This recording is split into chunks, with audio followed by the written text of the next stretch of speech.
Hello and welcome to the Kubernetes podcast from Google. I'm your host, Caslin Fields. And I'm Mofir Ahmed.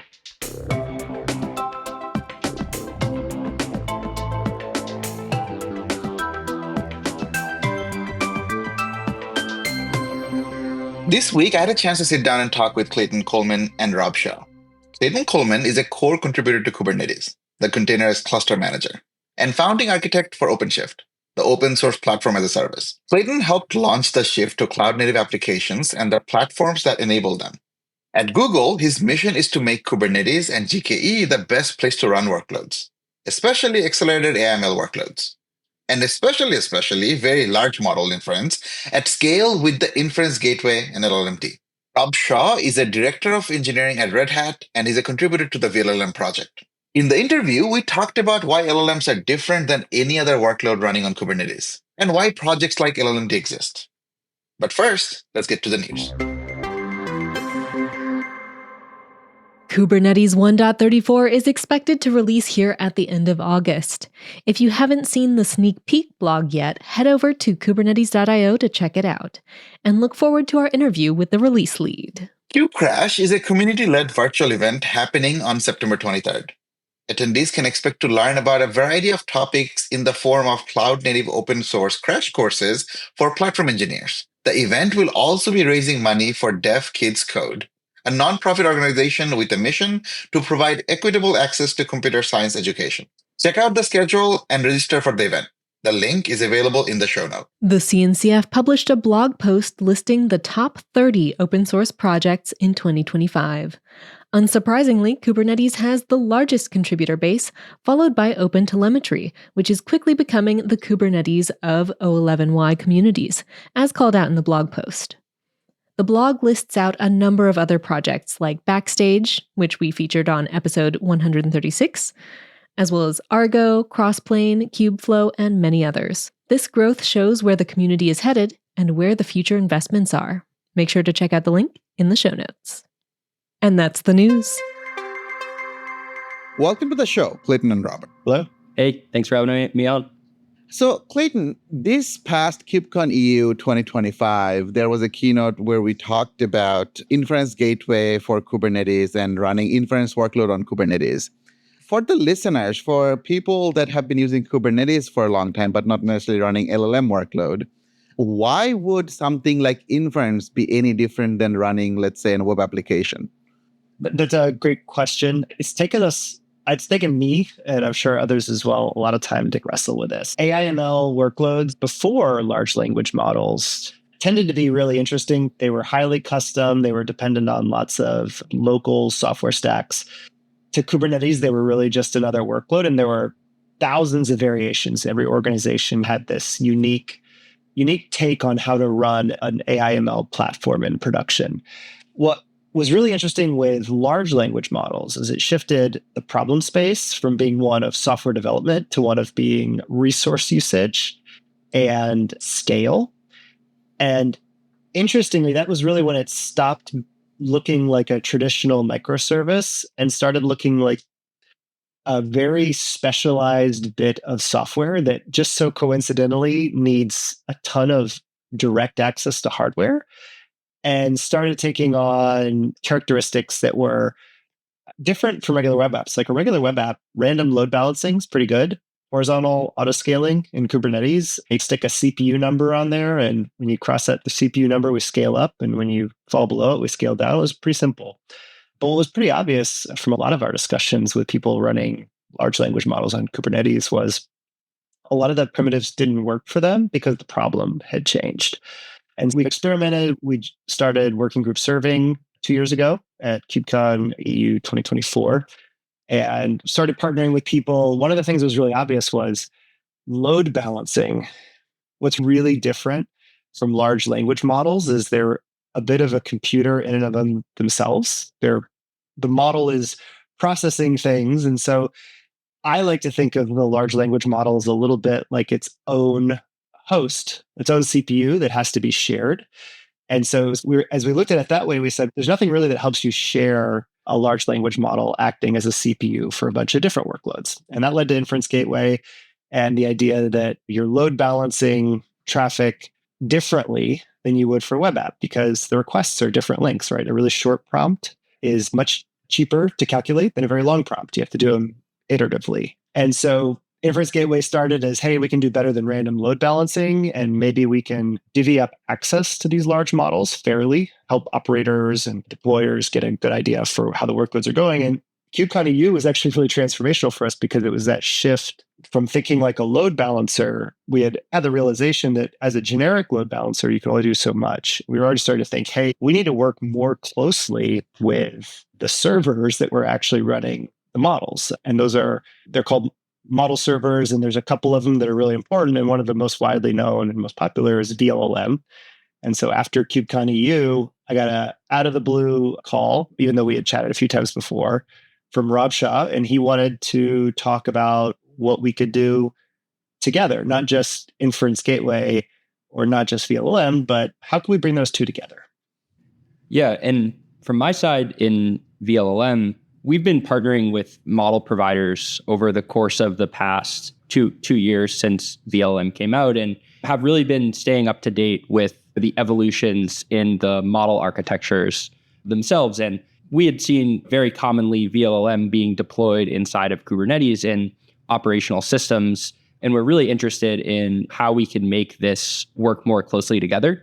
But I think what really started to become acute over the course of 2025 is we saw model architectures really with the advent of DeepSeek in December of 2024 is this shift towards very large mixture of experts models. And the problem of running this inside of Kubernetes became really acute because a mixture of experts models, these huge DeepSeek-like architectures that have, with the recent model like Kimi that have 1 trillion parameters, are really designed to be deployed with techniques like disaggregated prefill, where we'll have a prefill instance and a decode instance that need to work together to serve an individual request, or things like wide expert parallelism, where multiple nodes would be working together to serve an individual inference request to really scale things out and get high performance in a distributed system. And the demands of the models as well really started to make the operational challenge of deploying these frontier models more and more acute. And we obviously had seen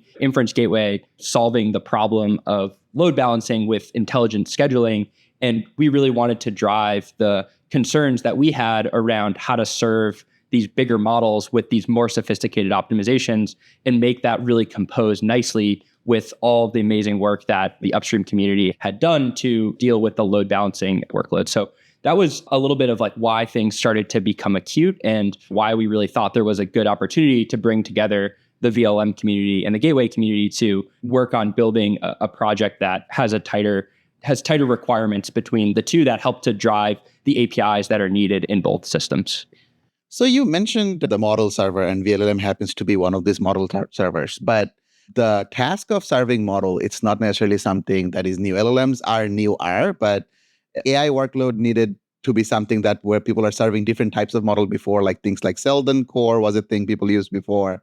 KFserve, now called KServe, that exists, that does similar thing. Then you have TFserve as well, like TensorFlow models, things of that nature.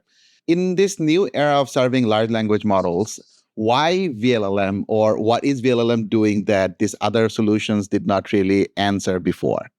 Yeah, sure. The fundamental problem with large language models is that they're auto-regressive, which basically means that every token that gets generated requires another pass through the model over and over again, right, to generate text. Whereas traditional models like a BERT or a YOLO or a predictive ML model basically does one forward pass to execute the request and is done and returns the response back to the user. So effectively, from the perspective of the model, they're stateless, right? Traditional predictive apps. You'd see a very common strategy called dynamic batching, where servers like Triton server would queue up a series of requests, dispatch them off to the model to batch them together, one forward pass, generate the responses, return it to the users.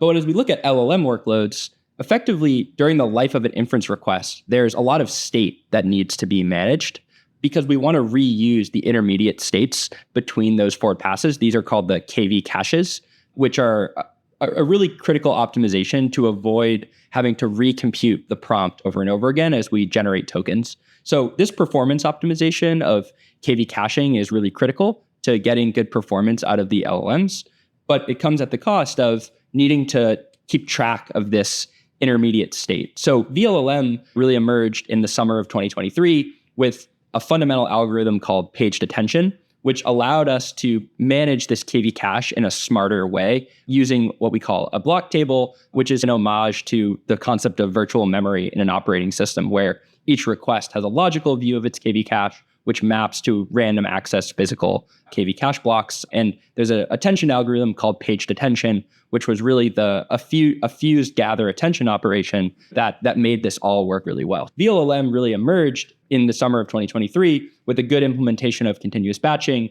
and this primitive of KV cache management through a block table with paged attention that really kicked off the open source LLM serving ecosystem with the right fundamental abstractions. And that core of vLLM, a continuous batching engine and a KV cache management engine, is still fundamental to the vLLM system. But vLLM really became the leading inference engine in the ecosystem.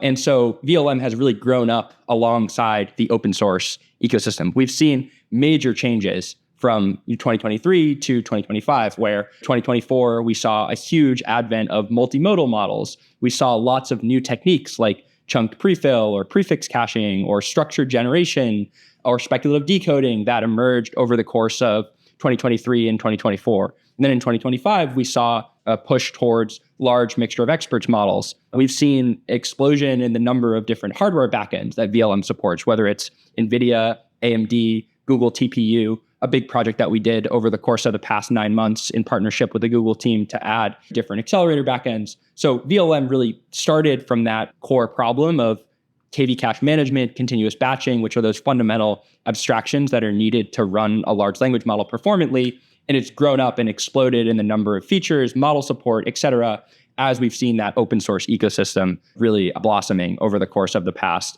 2.5 years. That's a great point. And I want to add something to what Rob said to your early question, Mufi, or to the original question as well. What's different?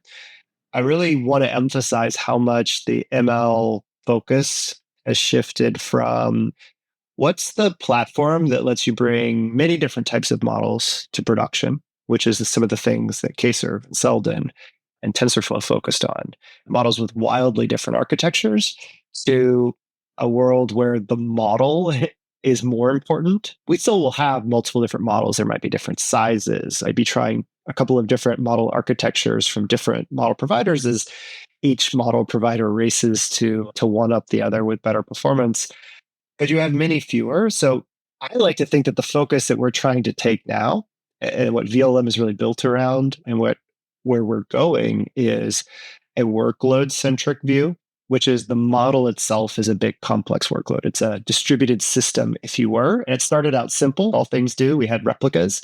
And a lot of what Rob described is this, we're adding pieces that complement that internal cache, the internal processing that are just really, you wouldn't need them if you have thousands of models, but because you have one big model that's very large, it's larger than the hardware it runs on, and it's spread across all these machines, it becomes a distributed system. And that's really just a different approach, just distributed databases. Everybody's run a really small Postgres database on their laptop, but a distributed database is a completely different beast. I think that's the real transition, or that's the other transition that's happened along with large language models, is from platform to deliver models to model as a workload. And these are big, massive, important workloads that will form the core of a whole host of satellite workloads that are consulting these models and using them to bring new capabilities, whether it's multimodality or reasoning or agentic workloads. The future is bright for calling models. What do we have to do to support it?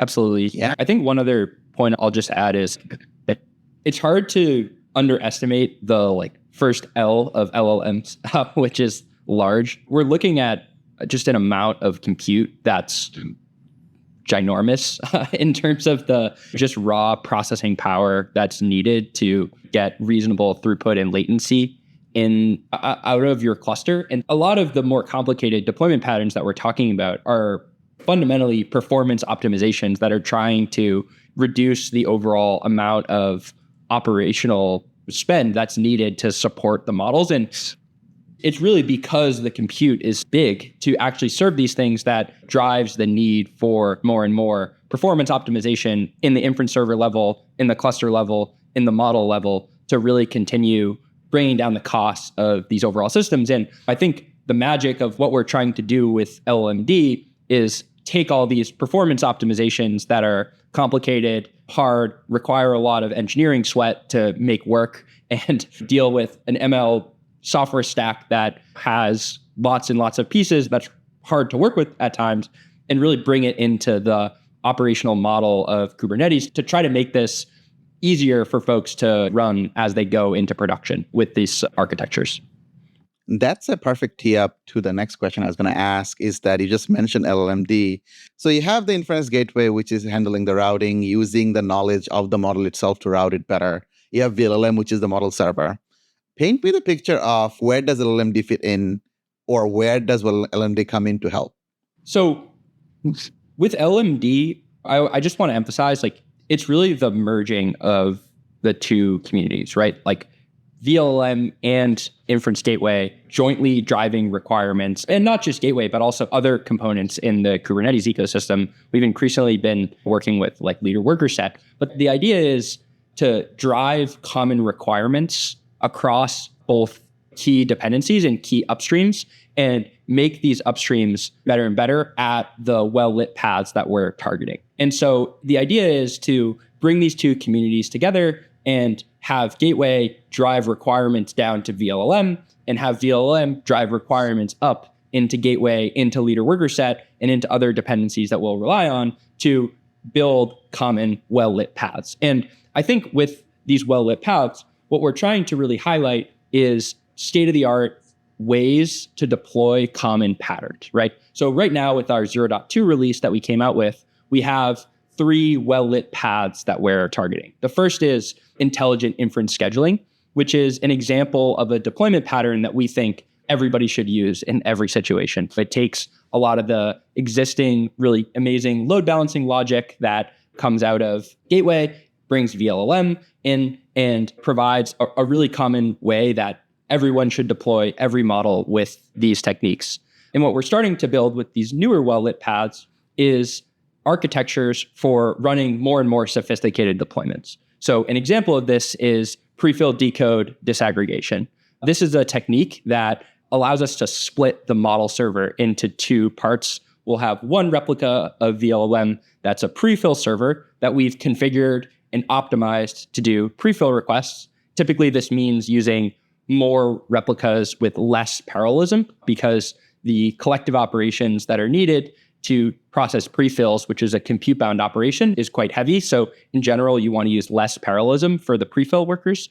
And then the decode will process the decode requests. And in general, we want to maximize the amount of KV cache space. And this is a memory-bound operation. So in general, we want to have as high of a batch size as possible and to do this, we use more parallelism. And so this is an example of a configuration in a technique that we've added a lot of features into vLLM for, adding things like Nixel as the KV cache transfer library, supporting a protocol to tell vLLM that this request should be processed with disaggregated serving. And then on the gateway side, we've had to implement extensions to do prefill decode related scheduling. And so we've developed a joint protocol where gateway and vLLM are able to talk to each other in the right way to build a whole system that allows for prefill decode disaggregation to be something that folks can use when they go to deploy, and of course, running on top of a Kubernetes cluster. So this is a great example of if we were just working in vLLM, like we would have to write a proxy layer that's doing complicated scheduling logic to decide which prefill replica to use, which decode replica to use. But we're able to just push the requirements up into gateway and push the requirements down into vLLM. And we're able to use a real production load balancer and a real production proxy just directly with vLLM under the hood. So I think this was a good example of we're ironing out the issues associated with running a PD disag kind of scenario and bringing together the two components to make them work together to run really performantly. And again, get this performance optimization, which is prefill decode disaggregation. And then the third path that we have for the recent release that we did is something called wide expert parallelism. This is a an optimization that's targeted at these wide mixture of experts models. So DeepSeek, Kimi, Llama 4, these all have 128, 256 experts. They're huge models, hundreds of billions of parameters. And the idea is we want to deploy these in a multi-node setup. So we've added a lot of features to vLLM to do pre-filled decode disag, of course, but then things like data parallel attention with expert parallel MLP layer, integrating a lot of the key kernels that Perplexity has put out, as well as DeepSeek has put out. DeepEP is a name. DeepGem is the name of the gem kernel. We've implemented all this stuff inside of vLLM, and we've been working with the Gateway community to compose the existing load balancers that we have. And then we've been working with Leader Worker Set to deploy these multi-node replicas of vLLM. And we've encountered lots of issues doing this and we've been ironing them out. And this is helping to really drive the requirements into LWS, helping to drive the requirements into Gateway, and really just providing a lit path. We've validated that this all works. We've dealt with a lot of the issues with dealing with these things and are helping to push the requirements into the upstreams to make that whole path work really smoothly. So I think these are 3 examples of well-lit paths that we have now, where not every one of these is going to be something that's used in every deployment, but we're trying to iron out how to run these more sophisticated deployment patterns and make that smoother. And then we're working on adding more of these. Of course, there's things like KV cache offloading to CPU RAM, and then eventually remote storage, which is another more sophisticated pattern for deploying in a cluster. This is something we're working on. And then we also are working on some things related to SLO-based scheduling and auto-scaling, which are other well-lit paths that we're going to be bringing in over time. So that's the overall idea of the project, is to define these key user stories and deployment patterns, make them work really well, bringing together upstream Kubernetes projects and vLLM, make it work really well together, iron it out, and provide references for folks on how to run these things, and try to identify the top 5, 10 different paths over time that we think are useful ways to deploy LLMs. I went on for a long time. Clayton, do you have anything to add? Well, no, and I think a lot of, every time I hear it said back, I pick up something new, and it helps me think about things a different way. So one of the things Rob and I agreed on really early in this is there's 2 hard problems, I think, in this space right now. And one of those is something Rob's really familiar with, which is everybody has all of these tricks and techniques, but they're all scattered. So everybody, this ecosystem, large language models, generative AI, everything's going so fast that a lot of the ecosystem is people making individual tweaks, learnings, and they're able to get the optimizations they need, and it stops there. So they take vLLM, maybe they have a patch or 2, it gets them up and going. And they want to leave that because they're startups or they're rapidly moving new AI natives, and speed matters. And so some of that extra hard work, which is taking all this and bringing it back together, wasn't happening. And that's something that Rob and the Redhat team and the IBM team and the larger vLLM community are really interested in, is pulling this back together. So those well-lit paths, in some senses, that's classic OSS. It's all of us are more powerful than each of us. And making it easier for people to anchor on those paths makes contribution easier. If we can go out there and look at the 10 or 15 different ways people have done pre-filled decode disaggregation, we can apply some judgment and say it works in these scenarios or these scenarios, and we can bring that expertise back. We're not necessarily the ones driving it, but what we are doing is curating and pulling it together. But a second part of this, I think, is another ecosystem thing that I learned very early in Kubernetes. At the end of the day, to a lot of people, this is just something that helps them get their job done. But once you've got it, once you deploy something, if you're deploying Kubernetes, for the last 10 years, most of the people who are deploying Kubernetes in anger were building platforms. It's platform engineering teams. They're supporting lots of workloads. Kubernetes is not perfect by any means. It was just better than writing your own. You could write a better one. And I encourage everyone to go out there and write better orchestration systems. The reality is it wasn't the core of their business. And so where Kubernetes was really successful was about, you don't have to be perfect. You have to be useful, usable, and help people focus on the problems they actually want to focus on. People didn't want to go write for loops that recovered services when the node crashed. So coming into this effort, I think something that we can really do beyond helping create those well-lit paths, bringing ecosystem optimizations together so that all of us get the benefit of them. And then that means there's a nice, tight release pipeline that everybody can depend on in vLLM and Inference Gateway and Kubernetes, where the stuff just works and it keeps working better over time. But the other one is defining the APIs between these components. So Rob mentioned prefill and decode. It's been really difficult. There's lots of different approaches, but there's a very common refrain that I hear is we're pushing massive amounts of data, like a 1,000 character token, really, but let's call it 1,000 character prompt, might generate on the order of gigabyte, 100 megabytes to 10 gigabytes of data that you have to push across the network. Most people's microservices are not pushing across 10 gigabytes of data in a throughput-oriented, relatively latency-dependent setting. And we've got these new fast networks, but it's a challenging problem. And so some of what we can do is by coming in and looking at the operational patterns, by looking at what people have done, we can apply a little bit of a thumb on the scales and say, this pattern works for this use case, and this pattern works for this use case. But if all of us are going to do it, what are the one or two paths that we can focus on? And some of this is just opinion. We're coming in with an opinion and we're saying, we think this will operationally scale. Some of that comes from our own experiences. At Google, we have a lot of people who've been doing things like this internally who provide feedback and guidance on patterns. Just like for Kubernetes, there was a lot of folks inside Google who'd had experience running containers at scale. So what we're trying to just do is get some really good opinions around APIs between these different components.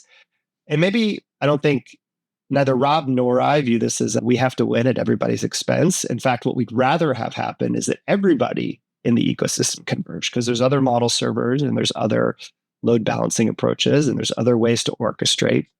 What can we do to bring those APIs, show something working, clearly articulate why, and see if we can build a center of gravity? And that excites me. That's what I think I like to see is we can lock away some of that complexity and make stuff easier, not just for folks today, but folks 3-4 years down the road.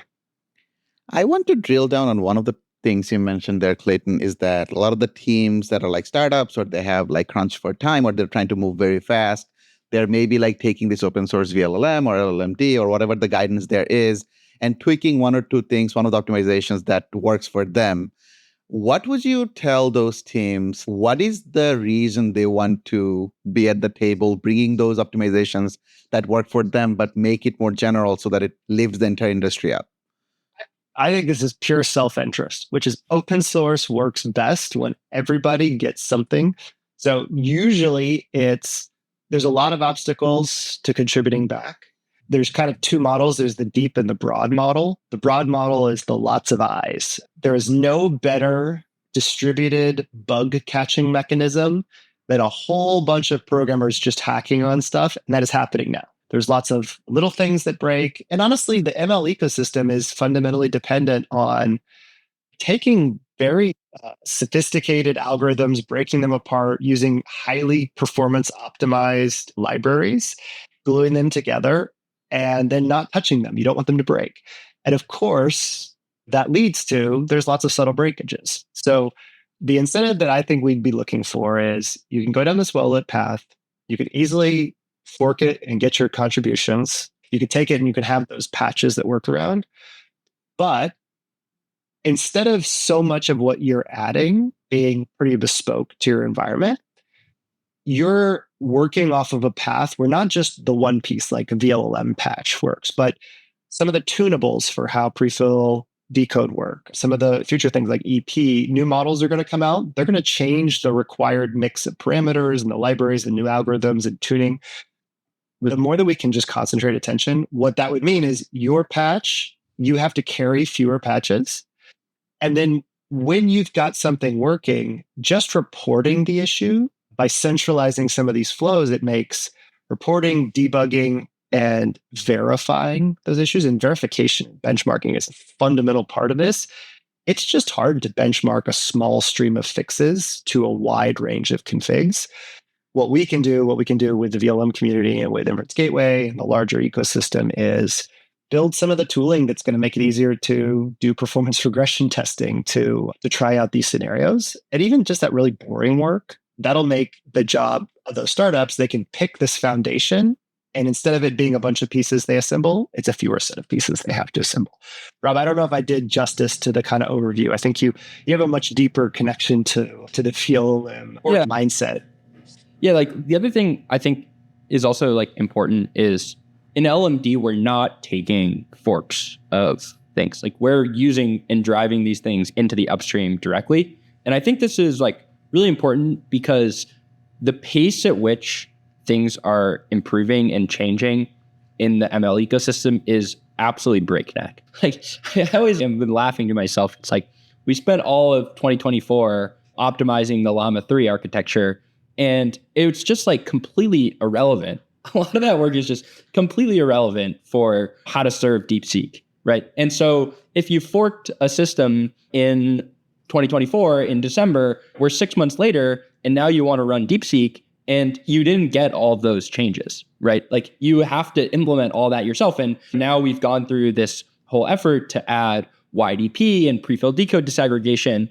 And just this week, we have a new flavor of disaggregation that we've seen, which from ByteDance with their mega infer, which does attention, feed forward network disaggregation. And I'm sure there's going to be a bunch of work to make that all happen in vLLM. So one of the things I think is important about staying with these upstreams and working directly is you're going to benefit from all the progress that's happening. We're not yet even close, in my opinion, to stability as it relates to architectures stopping having improvements. We're not at that point yet. We're still going to continue to see evolution in the architectures. There's still a lot of interesting research that's being done by academia and labs, et cetera, that we're going to have to pull in to these systems. And the more that we can push these into the upstreams and make sure that they're working together, I think the more everyone can benefit from things. So I think that's another kind of key piece is vLLM is not static yet. It's going to continue to evolve rapidly to support these new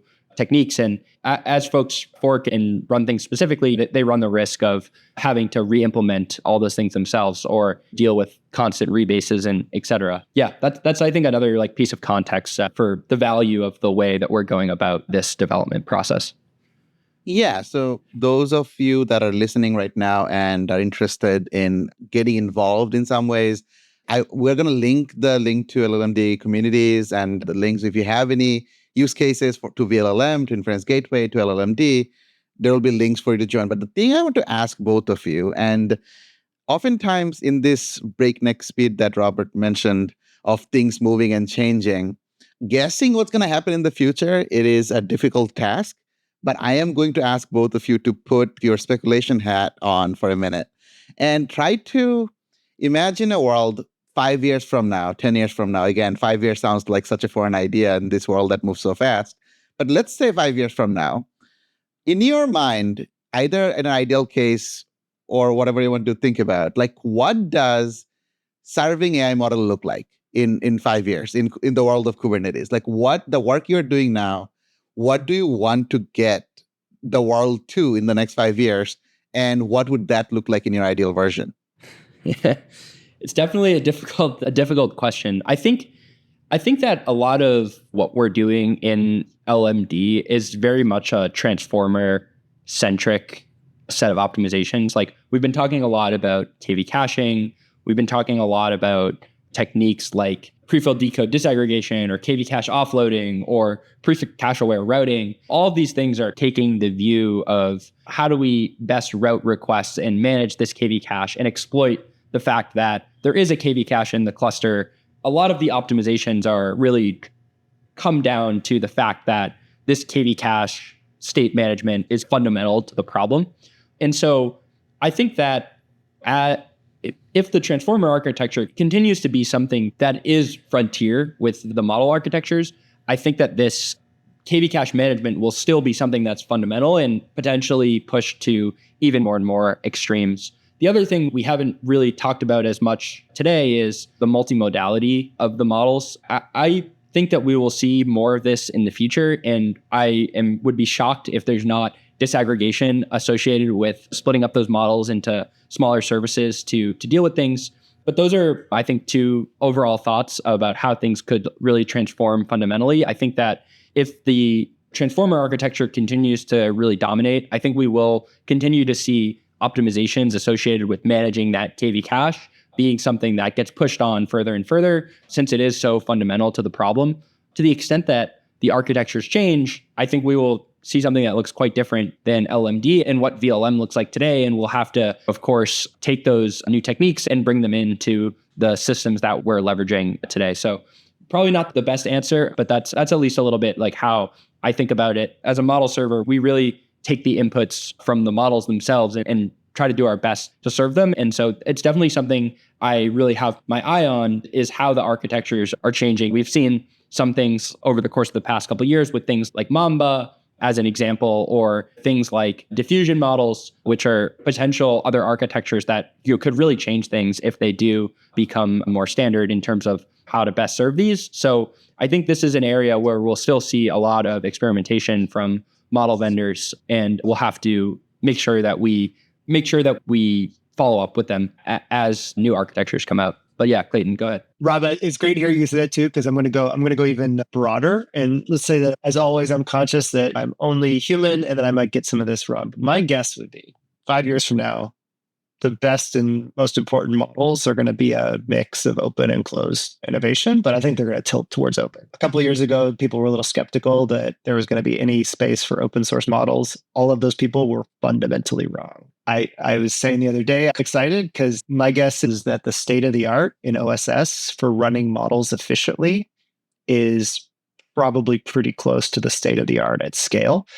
And I don't have any deep knowledge other than just reading the tea leaves, but never underestimate a whole bunch of people optimizing their hardware to get the best performance out of it. If there's anything that I've seen, if there's money on the line and you can make something cheaper, making inference cheaper by optimizing it is going to be a trend that is going to mostly happen in the open. There will be closed elements to some of these models, and people will continue to come up with new algorithms, but I'm pretty optimistic that the open ecosystem is going to run models, and that not only that, it is a technology that we're all going to have access to, because there's more people who are interested in contributing and writing papers, and who are starting their own companies who come with techniques that are no longer state of the art. So I think it's going to be a very big open ecosystem.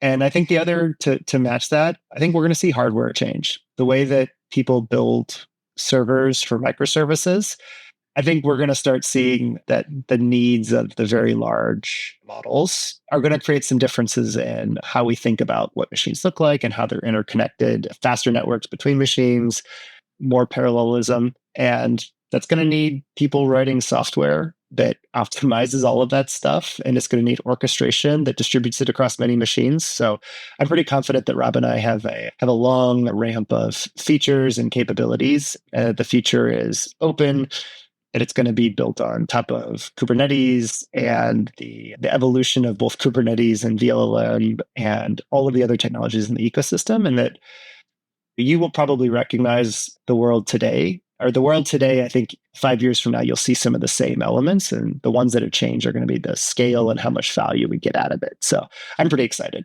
The other thing Clayton and I were talking about over this weekend as well is this trend towards like agentic applications, which obviously is a huge buzzword, but in general, the LLM systems becoming compound with many pieces, whether it's tools or other smaller models that are going to do subtasks, et cetera. And so I think we'll continue to see this trend of agentic applications emerging as users try to customize the model to their specific use case through these mega models, these mega centralized models with their own enterprise data or custom data or with tools and other capabilities. I think we'll continue to see this trend of compound AI systems starting to emerge, and we'll need to evolve the LLM-D and model server roadmaps to make sure that we can work in those application patterns as well, which is a somewhat orthogonal component to the overall models themselves, is how the models fit into a broader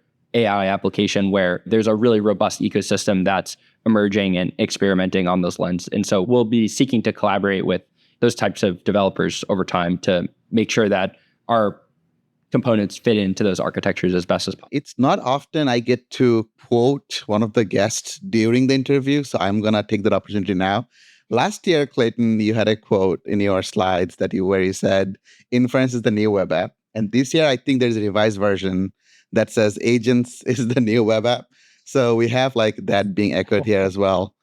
Absolutely. And the future is big and complex and awesome. So there's much more exciting stuff to come. I thank you both for taking the time to talk with me about vLLM, LLM-D. Anything that you want our listeners to take from this conversation as the last thought? It is never too early or too late to learn about ML. 2 years ago, I was a novice, and now I get to hang out with really smart people like Rob, who continue to amaze me by the depths of complexity in this ecosystem. Don't be daunted, don't be intimidated. Give it a try, learn, and come help participate, contribute back. That's all we need. Yeah, and I'll just say it's got to be the most fun place to be working right now. The pace, the amount of innovation, the speed at which research moves from a paper into a real production system is so fast. And so you really feel like you're on the bleeding edge working in this area. So yeah, we're really excited to have this community, and we're trying to develop LLM-D in public. Every meeting is open. We got an open Slack.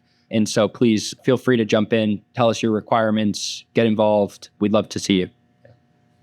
Thank you so much. It was wonderful. Thank you for taking the time. Thank you. Thank you.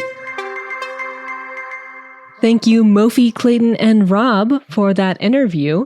I've been very interested in LLM-D and the inference gateway. It's something that a lot of the folks working in open source Kubernetes especially have been telling me about as a way to make the AI workloads that folks are running on Kubernetes clusters more efficient. And so I haven't learned as much as I would like to about it yet. And so I'm very excited about this interview. What were your top takeaways, Mofi? I think the top couple of takeaways would be that LLM-D, again, when I first heard about it, it seemed like, oh, great, another open source project that is going to do a bunch of things, is going to try to be one more standard in the list of standards. But one of the things that is interesting is that instead of trying to kind of have LLM-D become its own software stack, it uses and utilizes existing things that are quite great at doing the things it does, and find the gap. LLM-D uses inference gateway and vLLM quite heavily underneath, and has a bunch of other things. It builds up and tries to build a well-lit path, as Rob and Clayton would call it, in giving people a way to have production-grade inference applications running on Kubernetes. Now, this is a slightly different than some of the other attempts in the past, is the folks that are working on LLM-D are the same people that also have a lot of contributions to vLLM and inference gateway, which means that when LLM-D finds a gap in the inference stack, they can then go back into the subsequent projects that they rely on and make those changes upstream. And now building the entire stack up, rather than saying, oh, we rely on this other project that doesn't do what we need to do, now we have to build it ourselves or just wait for them to build something. Right? So having the same people having almost high-level view of the whole stack, rather than also have the access to the individual projects, make it possible. So what I think LLM-D provides here really is an open source tool for describing some of those best practices and some of the tools that exist in the open source space for folks to run inference workloads. So it's interesting to see these things all come together in one package.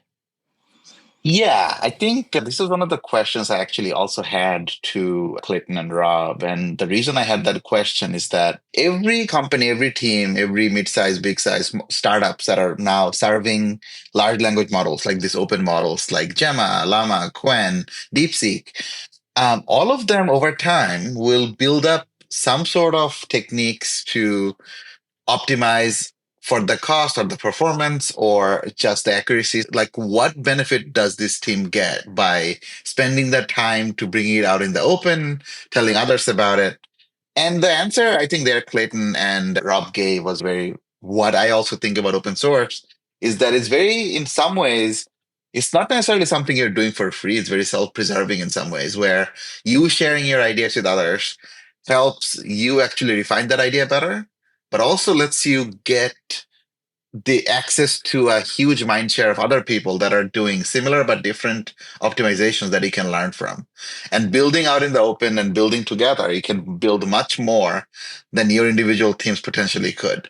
The other thing is, one of the quote that was being used a lot is that the pace of innovation is breakneck, is that in the last 2 years, the innovation that are happening that is going to improve the quality of life for any AI models in the future, even for not language models, right? If you're running your pipelines for reinforcement learning, like fine tuning pipelines, all of these things, because there's so much more investment, engineering time being spent, all of those things are seeing improvements because we just have more people trying things, more people contributing to these things. It took me until this very moment to realize that LLM-D is probably a play on systemd, isn't it? Maybe. I think another quote they also used is that LLMs are computer in themselves, so it would make sense to make LLMs are computer, systemd is like the engine of or the brain of your computer processes. So LLM-D wants to be that integral part of your LLM serving.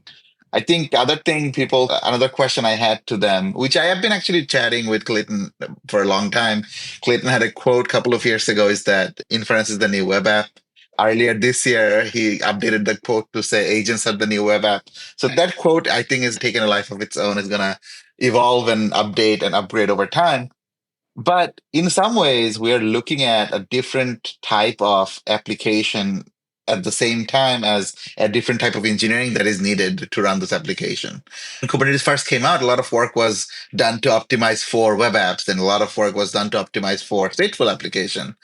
It's the same thing in a different scale, which like we're doing a lot of optimization to make sure Kubernetes is a good fit for large language models, right? It seems like a lot, but in the same time, it's not a net new thing. We have been doing this over the last 10 years of Kubernetes. We have seen where the industry and what are the people using Kubernetes are using Kubernetes for, and optimizing the underlying engine to make sure that they have a good time.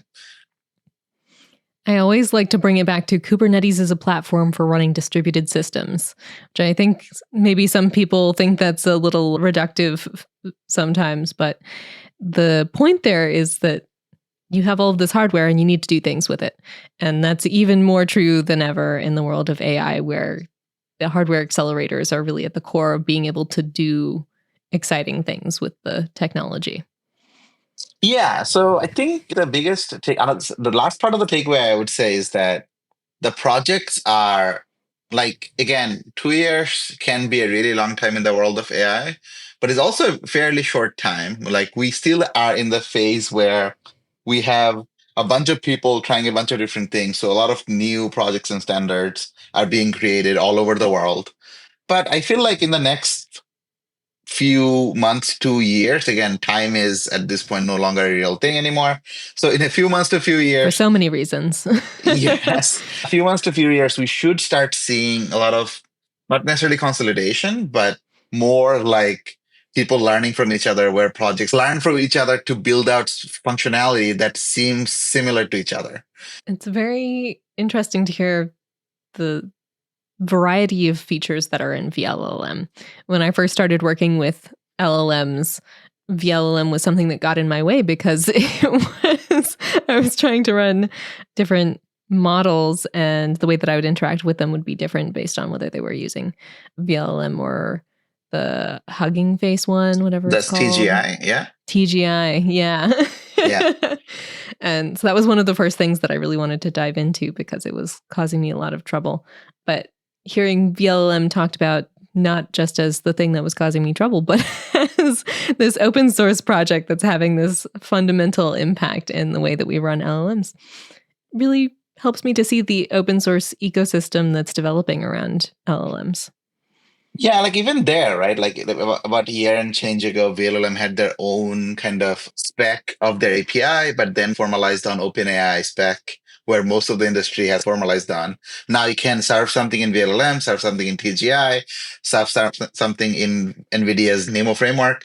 All of them can provide you an OpenAI compatible API, which means your application does not have to know what is the underlying serving engine, which gives you the abstraction that is needed so for you to be able to consume an OpenAI model as a service, a model being served via vLLM.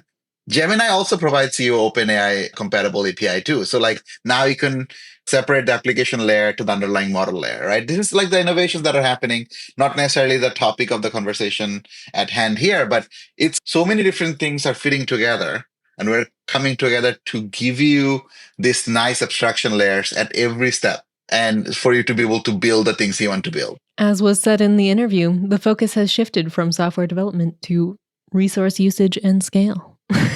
Yes. I think it's not even that big of a shift, but if we just think about where money is like what is most expensive in your stack? Before, writing software means like the cost of engineering was very expensive.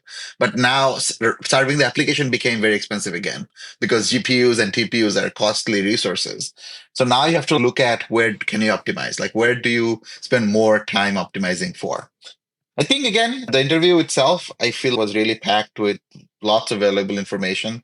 So I would ask people if they listen to it again, pay attention, take notes, because Rob and Clayton gave us so many different technical details of how things work. And I definitely will go back and listen to it multiple times to actually absorb everything. And the call out to everybody else, and it was the call out in the interview as well, is that if you are someone who is serving LLM applications and you have either struggling with like optimization or found some ways to optimize your stack, bring it out in the open, talk to the community, talk about if LLM-D's well-lit path works for you, or if it doesn't, why it doesn't. And maybe we can find out some interesting use cases that the team is not thinking about. So if you are someone that interested in LLMs or serving LLMs or learning more about it, LLM-D community, we'll link in the show notes, will be a great place for you to find some other people that are thinking about the same problems. Yeah, get involved with the open ecosystem that's trying to help folks understand how to do these things. I feel like this was a buy one, get many kind of an episode. There's so many different topics that we talked about. Thank you very much, Mofi. That brings us to the end of another episode. If you enjoyed the show, please help us spread the word and tell a friend. If you have any feedback for us, you can find us on social media at KubernetesPod or reach us by email at kubernetespodcast@google.com. You can also check out the website at kubernetespodcast.com, where you will find transcripts and show notes and links to subscribe. Please consider rating us in your podcast player so we can help more people find and enjoy the show. Thanks for listening, and we'll see you next time.